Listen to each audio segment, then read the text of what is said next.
Hello বন্ধুরা, আসসালামু আলাইকুম। স্বাগতম জানাচ্ছি আমার চ্যানেলে। তো বন্ধুরা, আজকে ঢেঁড়সের একটা নিরামিষ আমি রান্না করে দেখাবো। তো তার জন্য আমার যা যা লাগবে আমি একবার এখানে গুছিয়ে নিয়ে নিয়েছি, আপনাদেরকে একটু দেখিয়ে দিই।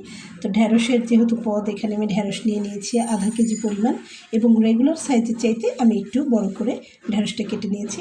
তো তার সঙ্গে আমি এখানে কিউব করে আলু কেটে নিয়েছি দুইটা, অর্থাৎ যে আলুটা আমরা যেমন করে নুডলসের ভিতর দিই তার থেকে একটু মোটা। আর এখানে আমি নিয়ে নিয়েছি দুইটা পেঁয়াজ কুচি করে নিয়ে, এখানে নিয়ে নিয়েছি আমি পোস্তদানা, আর নিয়ে নিয়েছি কালো জিরা। এখানে আমি নিয়ে নিয়েছি শুকনো মরিচ এবং রান্নার তেল, লবণ, হলুদ এবং একটুখানি পানি যদি প্রয়োজন হয়, কারণ আলুটা তো সবসময় দ্রুত সিদ্ধ হতে চায় না। তো আলুটাতে যদি একটু পানি দেওয়ার প্রয়োজন হয় সেজন্য আমি একটু পানি রেখেছি, লাগলে দিব, না লাগলে নেই। তো বন্ধুরা, সব উপকরণ কিন্তু আমি একসঙ্গে দেখিয়ে দিচ্ছি। তো আশা করছি রেসিপিটা আপনাদের অনেক ভালো লাগবে। রেসিপিটি দেখুন, সম্পূর্ণ পোস্তদানা দিয়ে বেটে না, কিন্তু গোটা দিয়ে রান্না করব। তো সেজন্যে আশা করছি ভালো লাগবে। চলুন সরাসরি কড়াই চলে যাই এখন আমি। তো এখানে দেখুন, চুলাতে আমি একটা ফ্রাই প্যান দিয়ে নিয়েছি। এখন আমি চুলাটাকে অন করব। আমি চুলাটাকে অন করে নিলাম।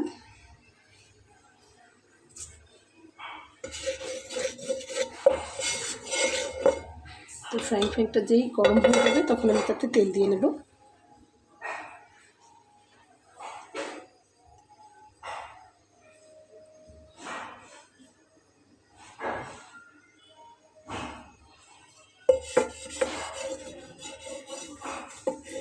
একটু পানি লেগেছিল, সেটা আমি পুরোটা শুকিয়ে নিচ্ছি। এখন আমি এখানে রান্নার তেল, সয়াবিন তেল দিয়ে নিলাম। তো তার ভেতরে আমি শুকনো মরিচটা দিয়ে নেব। আপনারা চাইলে কাঁচামরিচ দিয়ে রান্না করতে পারবেন, তবে কাঁচামরিচটা দিলে একটু ঝালের পরিমাণটা বেশি হয়ে যাবে পরিমাণটা। তো যেহেতু এটা নিরামিষ, এটাতে একটু আমি চাচ্ছি ঝালটা কম হবে। তো শুকনো মরিচটা যে খেতে চাইবে সে ডলে নিয়ে খেতে পারবে পাতে, আর যে না খেতে চাইবে সে কিন্তু তুলে ফেলে দিতে পারবে। তো সেই জন্য আমি শুকনো মরিচটাকেই নিয়েছি। আপনারা কিন্তু কাঁচামরিচ ব্যবহার করতে পারবেন।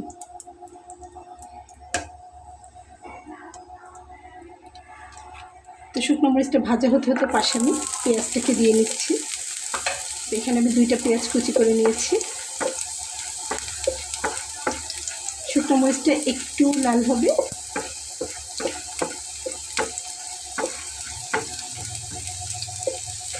দেখুন, এটাকে এখন আমি সাইড করে আমি পেঁয়াজটাকে ভেজে নেব।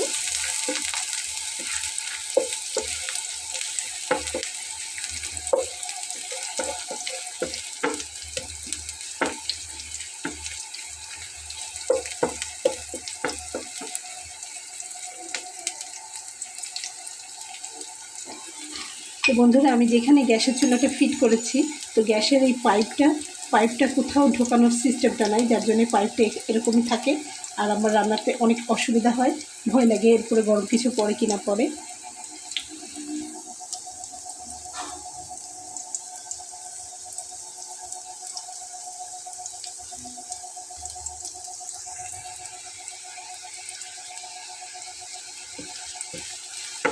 তো পেঁয়াজটা একটু লাল হলে তারপরে আমি কালো জিরাটা দিব।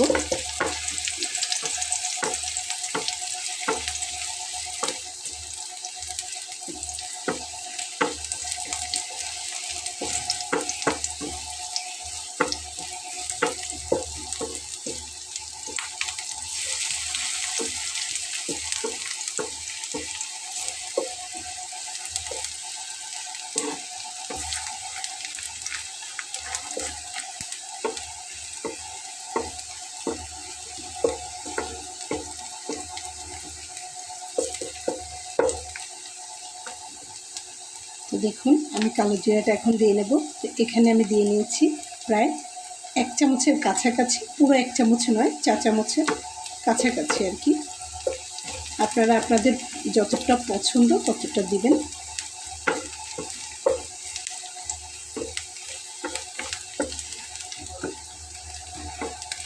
দিয়ে এটাকে আমি একটু ভেজে নেব।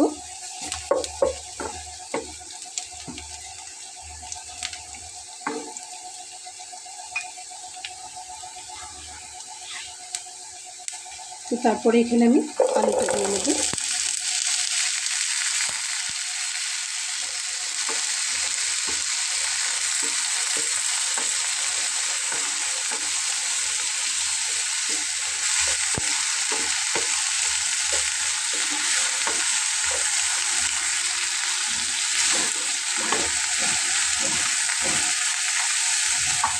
এখন আমি এটাতে লবণ আর হলুদ দিয়ে নেব পরিমাণ মতো।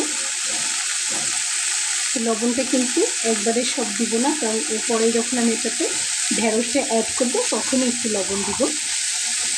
তবে হলুদটা চাইলেই একবারে দিয়ে নেওয়া যাবে। আমি এখানে হলুদ দিয়ে নিচ্ছি।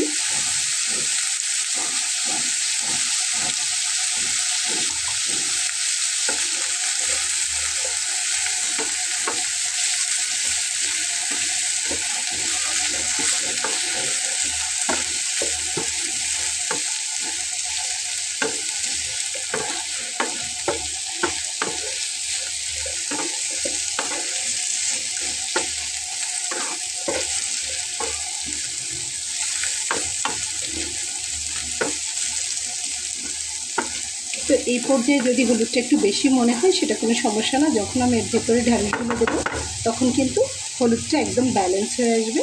এটাকে আমি সামান্য ভেজে তারপরে মন চাইলে এর ভেতরে একটুখানি পানি দিয়ে ঢাকনা দিয়ে ঢেকে এটা সিদ্ধ হতে দেবো।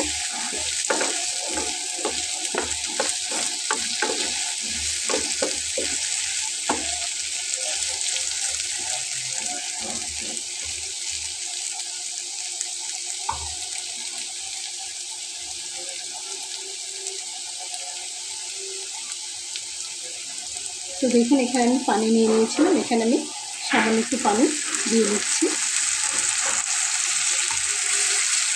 একটু পানি দিয়ে নিলাম।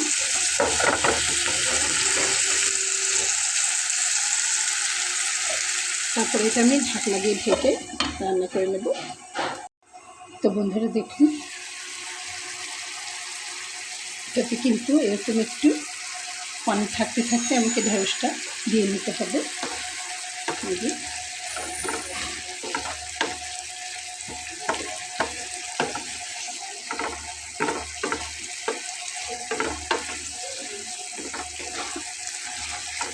আলুটা কিন্তু প্রায় সিদ্ধ হয়ে গেছে। এই যে দেখুন এতটুকু একটু সামান্য ভেজে ভেজে থাকতে থাকতে আমি ঢেঁড়সটা দিয়ে নেব। তো এই যে দেখুন ঢেঁড়সগুলোকে আমি দিয়ে নিচ্ছি।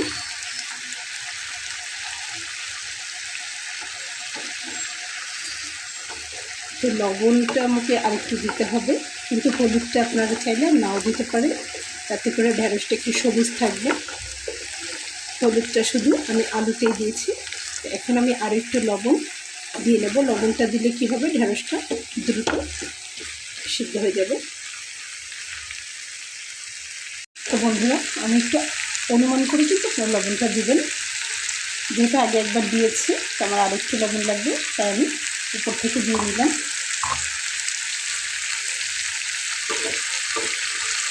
তো এবার কিন্তু আর আমি ঢাকনা দিয়ে ঢেকে নেবো না, এবার আমি আলাদা করেই ভেজে নেব।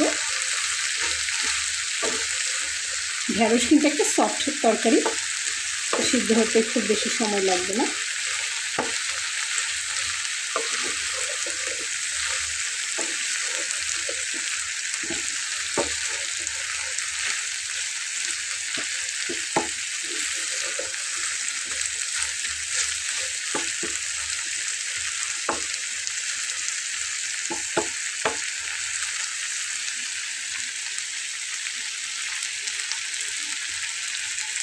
বন্ধুরা এভাবে রান্নাটা হবে।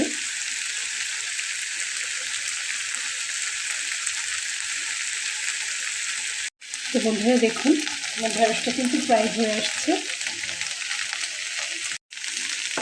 তো আমি কিন্তু হালকা করে এটাকে রান্নাটা করে নিচ্ছি, প্রায় হয়ে এসেছে। তো এখন আমি এর ভিতরে পোস্তদানাটা দিয়ে নেব। দেখুন এখানে কিন্তু আস্ত দিতে হবে, পোস্তদানাটা কিন্তু বাটানো। দেখুন তো পোস্তদানার পরিমাণ হচ্ছে 1 চা চামচ পরিমাণ দিয়ে নিচ্ছি। দারুণ স্বাদের হয় কিন্তু, একে খুব ভালোভাবে নেড়ে চেড়ে মিলিয়ে দেবো।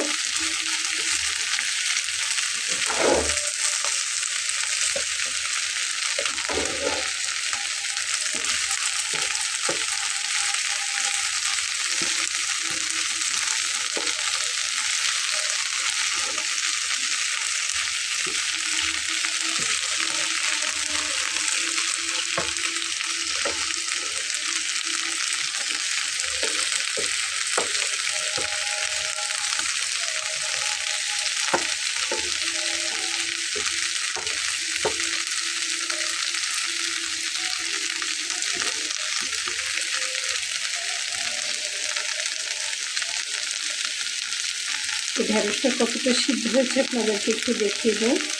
যে কোনো একটা দেখিয়ে দিলেই হবে। দেখুন এই যে সিদ্ধ হয়ে গেছে।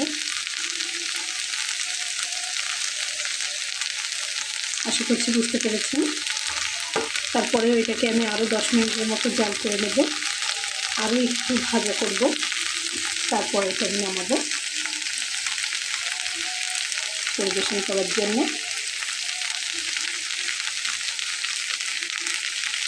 তো যেহেতু আমি আলগা করে ভেজে নিয়েছি, যার জন্য দেখুন সবুজ কালারটা কিন্তু একেবারে ঠিকঠাক রয়েছে। তো ঢেকে দিলে কিন্তু এটা একটা সিদ্ধ সিদ্ধ রং চলে আসতো।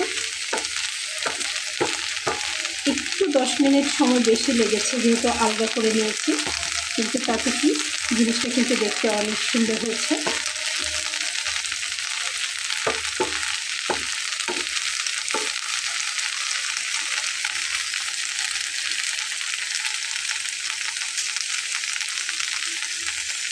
তো আমার রান্নাটা কিন্তু একদম পারফেক্টভাবে হয়ে গেছে, যেমনটি পেয়েছি। চুলাটা আমি বন্ধ করে দিলাম। এটা কিন্তু একদম সুন্দর সিদ্ধ হয়ে গেছে এবং রান্নাটা একদম কমপ্লিট। লবণ চেখে দেখেছি, দারুণ হয়েছে। তো এটাকে আমি এখন পরিবেশন করবো, এটাকে নামিয়ে নিচ্ছি। বন্ধুরা দেখুন, আপনারা কিন্তু এই সবজিটি ব্রেকফাস্টে, লাঞ্চে, সর্বক্ষেত্রে ব্যবহার করতে পারবেন। আমি আপনাদেরকে দেখিয়ে দিচ্ছি। দেখুন, সাধারণত আমরা সকালবেলায় রুটি খেয়ে থাকি, এটা কিন্তু রুটির সঙ্গে খুব ভালো যাবে। এবং সামান্য ভাত নিয়েছি দুপুরবেলায় যদি হয়, তো সেটাও খুব ভালো মানিয়ে যাবে। অনেক মুরব্বীরা আছেন নিরামিষ, যারা খায়, মাছ মাংস খায় না। তো সবার জন্য, ছোট বড় সবার জন্য কিন্তু দারুণভাবে এই সবজিটি আপনারা রান্না করে নিতে পারেন ঢেঁড়স দিয়ে। তো আশা করছি রেসিপিটা আপনাদের ভালো লেগেছে। বন্ধুরা, রেসিপিটি যদি আপনাদের ভালো লেগে থাকে তাহলে আমাদের ছোট্ট চ্যানেলটিকে সাবস্ক্রাইব করে সঙ্গে থেকে যাবেন। দেখা হবে পরবর্তীতে নতুন কোনো রেসিপি নিয়ে। সে পর্যন্ত ভালো থাকবেন। আল্লাহ হাফেজ।